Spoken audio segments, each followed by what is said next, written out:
eh bien le temps est venu de beaucoup d'idées, de propositions qui pouvaient sembler hors de portée. Le temps est venu de faire circuler ces principes. Faites-le. Faites-le par tous les réseaux sociaux.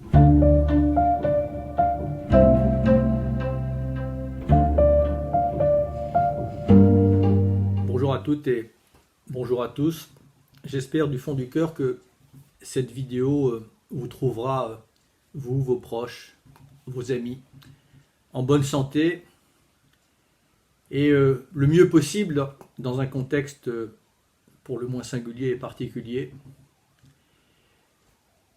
Un contexte qui suscite autant de peur, de désarroi, d'inquiétude, mais aussi, il faut s'y accrocher, de l'espoir. De l'espoir parce que nos esprits ont été bousculés. Quelques-unes de nos certitudes ont été ébranlées. Et ce moment qui nous confronte brutalement, au-delà de nos différences sociales, géographiques, ethniques et religieuses, à notre communauté de destin, même si le tribut est lourd payé, nous donne peut-être une occasion inespérée et unique de dresser un nouvel horizon commun.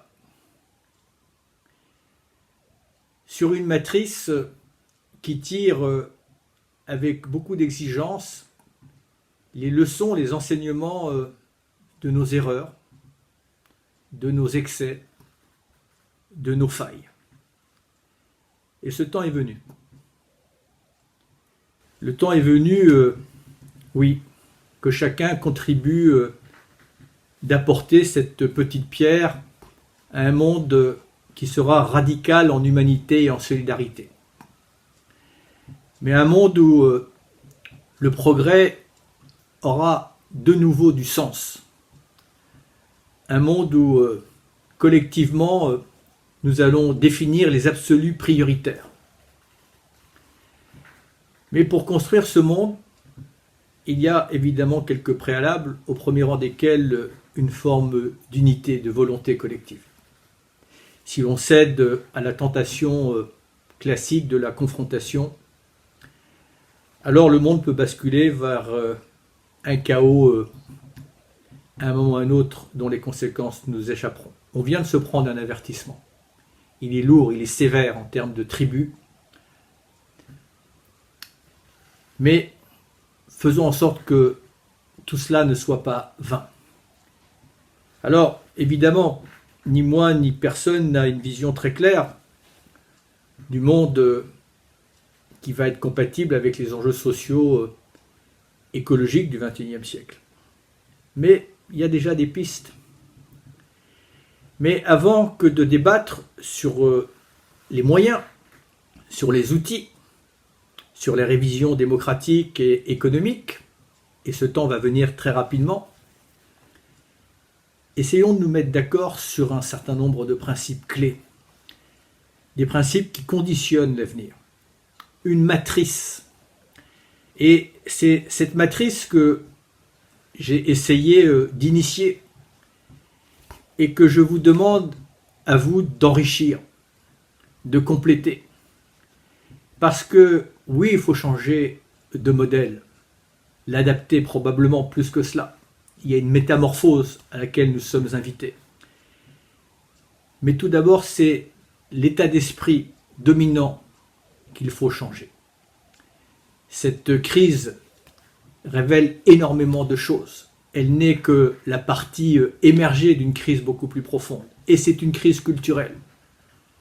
Probablement que nous avons été, au fil du temps, les uns et les autres, un peu aveuglés par des succès technologiques. On doit ralentir. On doit séparer l'essentiel du superflu et se rassembler sur ce qui est vital. Cette crise a eu le mérite, curieusement, au moment où nous étions séparés les uns les autres, de nous relier. Elle nous a confrontés aussi à notre vulnérabilité. Eh bien, ensemble, on peut faire émerger un nouvel état d'esprit. Et peut-être que la première marche, il y a de la naïveté, mais il y a aussi beaucoup d'espoir. Faites vivre cette matrice. Alimentez le temps est venu. Victor Hugo disait « Une idée n'est jamais aussi forte que quand son temps est venu ». Et quand je dis que le temps de l'utopie est venu, oui, le temps de l'utopie est venu. Non pas parce que tout d'un coup, tout serait devenu possible, mais on doit voir les choses en grand. Et des idées qui pouvaient sembler saugrenues prennent toute leur pertinence aujourd'hui. En tout cas, le temps est venu justement d'être radical en humanité, en solidarité. Le temps est venu de revisiter de fond en comble un modèle et d'en faire l'inventaire. Et le temps est venu que chacun pose sa pierre pour construire ce monde d'humilité, de diversité et de solidarité.